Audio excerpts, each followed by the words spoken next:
there's good reason to keep running it yourself as long as the structure is good, you're enjoying what you're doing, and that's what matters. But if you do want to sell, if you think the time has come, give yourselves 2 to 3 years to plan it out. And then, like I said, get some good advice. Speak to people who have sold before as well. That really helped us. So we learned the pluses and the minuses of the process they went through.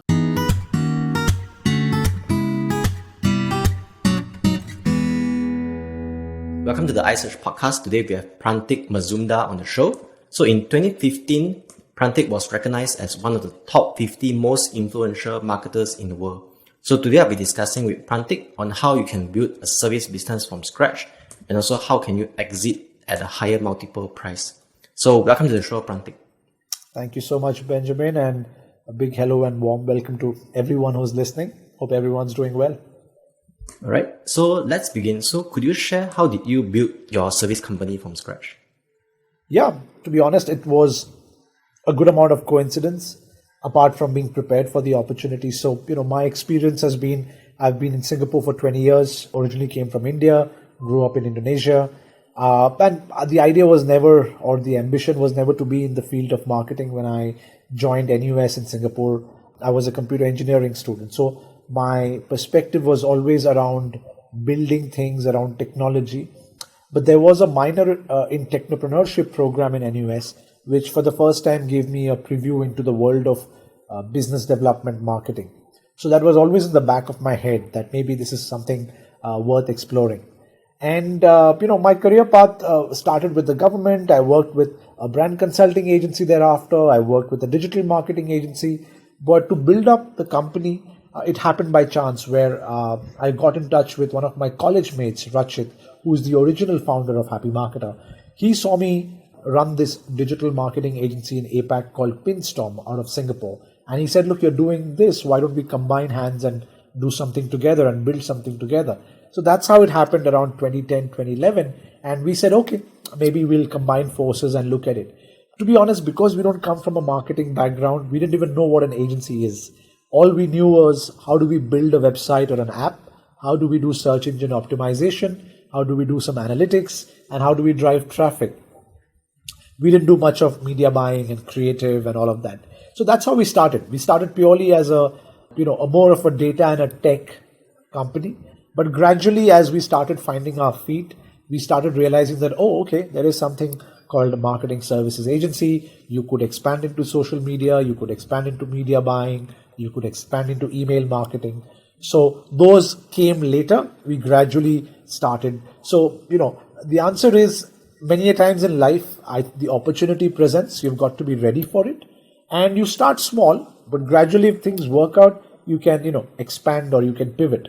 So in our 12-year journey, I think we've had two fundamental pivots. So our first 4 years was all about services, right? Website, SEO, social media, etc. The next phase, apart from our services, we also started doing training because we realized that we were doing training as free lead gen. But in Singapore, training is a huge revenue potential. So someone gave us good advice that not to do this for free and, leave money on the table. So we set up a subsidiary called Future Marketer. So Happy Marketer executed, Future Marketer trained and made marketers future ready. So that was the second pivot. The third was consulting. We started doing some work with a large consulting firm called Boston Consulting Group. And that gave us a lot of confidence when we were doing regional consulting work, digital transformation consulting work with family-owned businesses, with conglomerates. And then we realized, wow, if we could do it in partnership, maybe we could do this ourselves as well. So, it's these small things. Sometimes you don't really plan out the whole journey, but maybe you think about next 6 months and, be open-minded. So that's how, it's really important to keep an eye on what's happening in the market, understand your own strengths and weaknesses, and also keep an open mind to try out different things. So that's honestly how the journey panned out. Okay. So what are some challenges that you face when scaling the marketing agency, and also how did you overcome it, to get to the next level? Yeah, I'll probably talk about 2 or 3 challenges. So I think, being a services company, it's your own money, whatever little money you've put, so there's no investment. So I think the first challenge is how do you become and remain profitable? So I think, of course, we were, 2 young guys when we started, and The advantage is we didn't really need to take a high salary. But what we were very sure is right from month one, we will be profitable. So, in fact, there's a book that I would urge the audience and the guests to read. It's called Profit First. It's really about, whatever money you make, you need to be profitable, especially if you're a services business. In a product business, you could have investors, you could scale up and turn profitable later. But if you're services, that was the first challenge. So we were very sure that we're going to keep our cost low. In simple terms, whatever business you run, you could be a marketing agency, you could be a hair salon, you could be a chicken rice stall. The business runs in the same formula of profit equal to revenue minus cost. So you grow revenue and you keep costs down. So that was the first challenge, and we were lucky. It's a matter of discipline. So if you make it a commitment that no matter what, we will, every month has to be profitable, you will find a way to, either grow revenue or cut costs. Second was people. Singapore is an expensive market to hire people, retain people. So within about 2 to 3 years of our business, we decided that we will start setting up an outsource center. So we have created our own center in India, initially in Bangalore. Eventually, we have 2 other centers as well, not just for cost, but also the availability of talent. India being a large market, just the sheer volume of people, you're likely to find good low-cost talent, at least back then. Today, it doesn't hold true, but back then it was much easier. So again, by having an outsourced or a nearshore model, it helped us to A, find good talent, B, it allowed us to kind of keep our cost low, which helped us remain profitable. The third is about client risk concentration. So about 5-6 years down the business, when we were doing well, I think what was difficult at some point was one of our clients had really grown very fast. And without us realizing, they had become 50% of our business, which felt good. But one fine day, after 7 years with us, the client said they're changing agencies. Bang, suddenly 50% of our revenue was at risk, which is a good learning. So we then after made a policy that, we will never allow one client to become more than 20% or 25% of our revenue. We have to diversify. Otherwise, it can be very, very risky as you grow.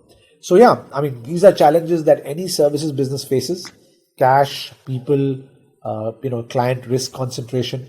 And this is something that the only way to kind of mitigate this is by thinking about it, embracing it. There's no way of running away from this, and taking baby steps to, do something about it. Yeah.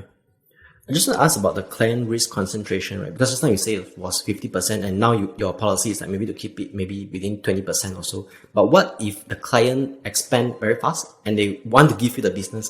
So wouldn't it be like hard to like turn them down and say, no, I don't want to work with you? Yeah, that's a good question. In that case, if assuming, or in most cases, turning down doesn't make sense, it would be about then the sales team has a target saying, we got to get more business. Which is good because, if I've got a big project, big client that's giving me cash, if I can take that cash and, empower my sales team to aggressively sell, then you can use that as a good energy, a good impetus to sell more and sell across new clients. So that then your risk is kind of diversified. Right. So use the money that you get and start to get more salesperson so that you can get more clients, and then suddenly your concentration is lower again. Yeah, it can be more salespersons, or it could be, like, for example, our model was not dependent on salespeople. It was dependent on partners. So we invested the money on partnerships with Google, Facebook, Salesforce, and they became our channel partners. So yeah, either you invest in your own sales team or your partners, and otherwise, if it goes up to 40-50%, it's quite risky if it's, with just one client. And also one more interesting thing about your revenue model is that you have services, you have training, and also you have consultancy. So do you think that if you just do services alone, you cannot scale as fast? Because with training and consultancy now in the pipeline, you can also like scale faster rather than just purely services. So I think whether it's training, consulting, agency services, ultimately these are all services. So at a very broad level, agency or a services business is not scalable, which means, it's a function of people. You need to sell more, you need more people, deliver more people. So anything that needs more people, it's harder to scale. Yeah. So I think fundamentally to realize that, services is not as scalable as product, but maybe it's far more profitable. You can, be profitable right up front. But within services, I think the advantage of training and consulting, they have different advantages. Training, what we learned is very good for cash flow, because I could be the service person, I could be the trainer. If I'm a good trainer, the respect is very different and I get paid in advance. The same guy, if I'm servicing, typically you might agree that in most service businesses, you're chasing for invoices after 30, 60, 90 days. But in training, it's great for cash flow. And smaller projects, less quantum, but very good for cash flow and very good for lead generation. So if you train well, what we have seen is the client is happy because they perceive you to be a knowledgeable resource, and it opens up new doors, right? So that's the purpose of training. On consulting, it can be big projects and the margins are very high. So again, it is similar to services where you will still need to chase for revenue and chase for cash collection, but the margins can be 40-50%, which is great. So consulting and it's a very different skill set. So initially you might need to invest into people who are good at consultative selling and consulting. They have to be very good at thinking new things, very good at strategy, very good at creating wonderful decks, being able to explain concepts very well, problem solve very well. So it's an expensive business model, but if you can crack it, the margins are pretty high as well. So each of the business models have different advantages. All of them, to be honest, are not the most scalable. In today's startup world, most startups that are product startups, they're extremely scalable because they're not dependent on people. But services, always difficult. But if you want to solve for cash flow, training is great. If you want to solve for higher margins, consulting is the way to go. All right. So how do you get training and also consulting clients? So I think for training, we had two kinds of trainings. We did functional training, technical training, which again, we were big believers in partnerships. So most of our functional training came through partners like Google, HubSpot. So we struck a deal with them saying, look, you have so many clients, so many people trying to learn Google AdWords, trying to learn SEO. Why don't you create or fund a training program where we are the trainers, you pay us, you pay for the venue, and as part of the training, we will introduce more marketers to Google tools. And in the long run, the more people who are exposed to Google, they would start using Google AdWords and you will start benefiting. So it's through the partnership model that we got training. We started marketing training services to our own existing clients. We started selling training through our own marketing. So we do a lot of SEO for our own self. So when Future Marketer, the website, was launched, we started running SEO and generating leads for that. So that's how training kind of, grew through partners, through our own SEO, through our own marketing.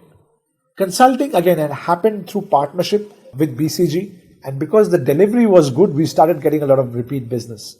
But once we did that, you have to have unique frameworks. You need to have something different compared to what other consulting firms have. And our approach was a bit different to consulting. Our approach was PowerPoint to profits. So most consulting firms only do consulting, advise and move away. But because we are an agency business and training business, we went to clients and said, not only do we consult you, not only do we give you advice, we will implement it for you and we will teach your people. So eventually, we were not three different businesses. There was a synergy. So we went and sold the whole synergistic narrative. Okay, got it. So I think it's like a funnel where you go in like to consult first. Once consult, then you also help them to execute rather than they execute it themselves, and you also train them to do it. But the next thing is, because like, let's say some people might say like, if you train them to do say the Google AdWords or the SEO or the analytics, then they don't need you as a service company already. Yeah, it's always possible. In fact, our goal is that with clients, we tell that to them that, look, our goal is we want to do so well so that in 3 years or in 5 years, you don't need us. So that's honestly our goal. We don't intend to be with a client for 100 years or 10 years. 2-3 years is good. If we can do a good job, hopefully we can be replaced. So I think there is alignment in that. Also, can we completely be replaced? Yes. So, there are companies like, let's say, Grab, Property Guru. These are large companies. They have digital marketing teams that are larger than our whole company. So to be honest, they don't need agencies like us, and agencies are not built to service such fast-moving, high-growth companies. They engage us for very specific projects on analytics, on SEO, etc. at a project level. But the larger clients, either the SMEs or the MNCs, I don't think they are able to, neither are they interested to hire internal agencies completely, nor do they have the skill sets to attract and retain those talents. So I think there's always be enough opportunity in certain pockets. So there's enough business to go around if you have something good to offer, if you have something unique. So we were never worried about, clients not wanting us. In fact, we would tell them that up front, that hopefully in 2-3 times you don't need us, because then we can also move on to other clients. All right. Great. So let's move on to like the interesting part. So what are some key areas entrepreneurs should take note of before they sell the company? The most important is, this may sound philosophical, but this is the most important thing to me, is why do you want to sell? And there can be many answers. Everyone presumes it's about money. Yes, money is a byproduct. So yes, money is a very good reason, but also good to know, is it because you're tired of running? Is it because your partnership is not working? Is it because you think, the future in the industry is not good, you want to try something else? I think with yourself, you've got to be very honest with why do you want to sell? Because once you decide why you want to sell, then you can decide who is the best buyer. So in our case, for example, eventually we did sell to a larger agency group called Dentsu, but there were many sorts of buyers. There were many business families. There were many other entrepreneurs who wanted to buy our business. There were other consulting firms who wanted to buy our business. And we realized each of the buyers have different reasons of buying. So the agencies want to buy because you have skill sets, you have people, you have clients. Some business groups wanted to buy because they just wanted a point of entry or a visa in Singapore. Because, when you buy, you're investing into the country, they get certain benefits. But they have no interest in your real business. Which means they'll buy, they'll get their visa, they'll get their permanent resident, and they'll shut down your business. Nothing wrong. You made your money. So if money was the only reason, that could be a decent buy.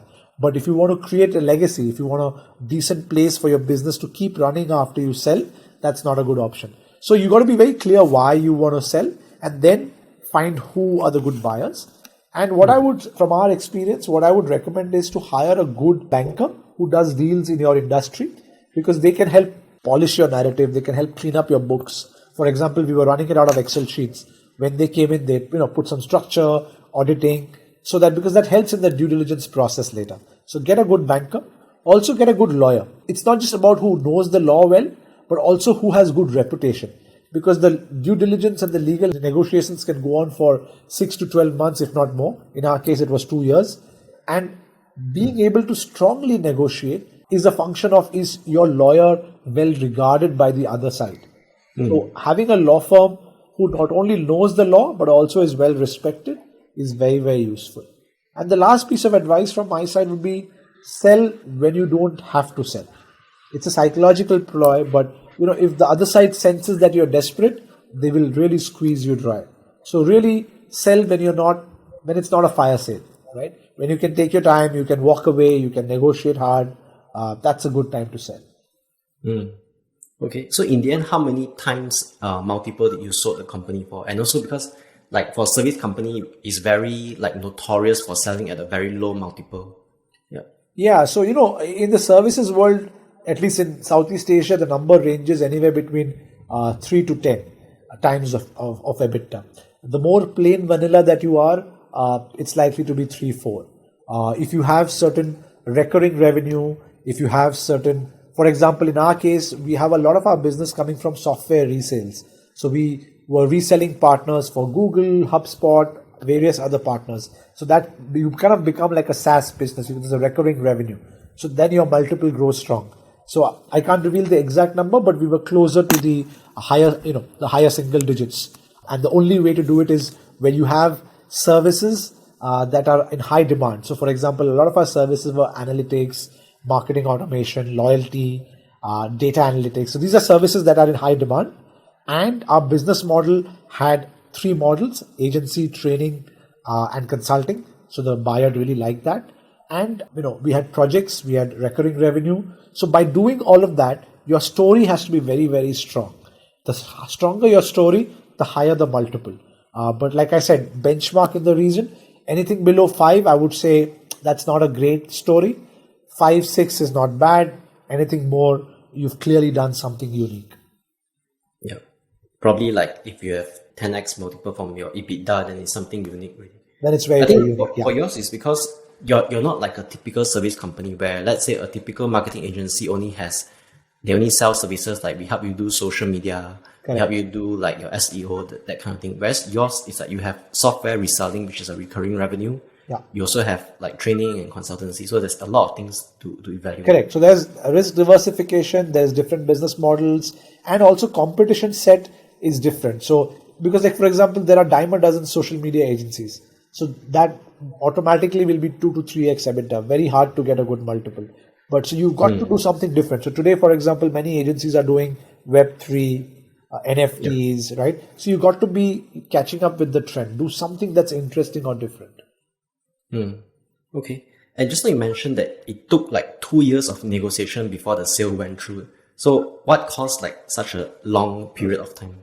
Yeah, because, so we were acquired by an American brand, which is part of a Japanese conglomerate called Denso. So, we were eventually acquired by a very large company. So, large companies have a lot of process. So, if you're being bought by a smaller company, maybe it'll take lesser. But bigger companies, MNCs, it takes longer.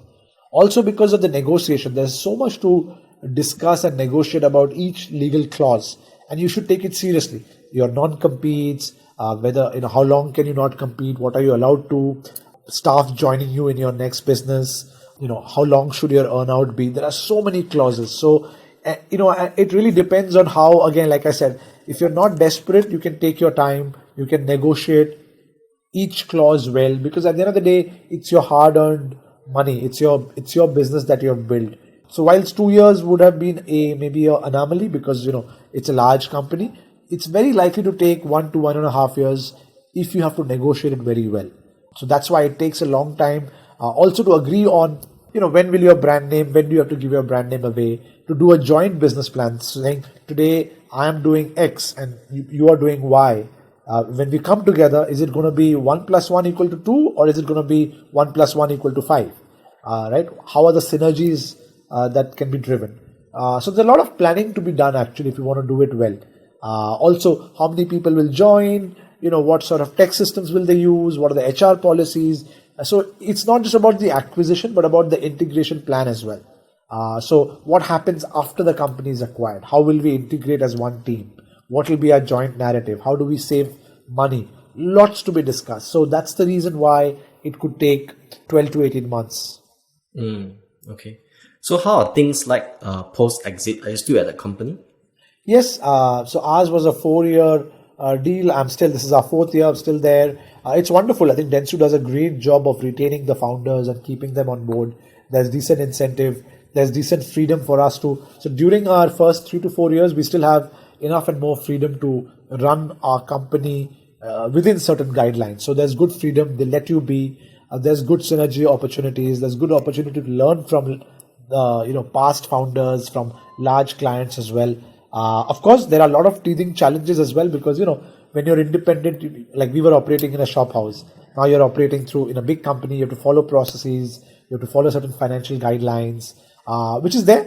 So I think as long as you have a team that can liaise with the buying company and manage that integration, the first year can be hard, it can be different, but after a while it kind of stabilizes. Right. So the clause is you will stay on for the next 4 years before you say whether you want to move on to your next project. Yeah, you have a choice. Both parties have a choice to stay or to decide to move on. So yeah, then one can take a call what makes sense. All right. So to wrap up, is there anything else that you would like to share with the audience? Yeah, I would fundamentally say I think for people who are running their businesses, firstly, congratulations. It's never easy, especially during the pandemic period. So kudos to all of you who are striving, thriving. Keep at it. It's never easy. Sometimes take a back seat and celebrate what you've achieved. Take good care of yourself, and there's good reason to keep running it yourself. As long as the structure is good, you're enjoying what you're doing, and that's what matters. But if you do want to sell, if you think the time has come, give yourselves 2 to 3 years to plan it out. And then, like I said, get some good advice. Speak to people who have sold before as well. That really helped us. So we learned the pluses and the minuses of the process they went through. Hopefully, you don't have to repeat some of the mistakes that they had to go through. That way, the industry is quite supportive. But most importantly, I think keep innovating and you've got to find joy in running the business every day. Otherwise, it's going to be mentally it could be quite challenging. So take care of yourselves and keep finding new ways to be productive and happy. All right. So thanks, Prantik, for coming onto the show. Check out the links down below if you wish to reach out to Prantik, and I'll see you in the next episode. Thank you. Thank you so much for listening. Thanks, Benjamin, for having me.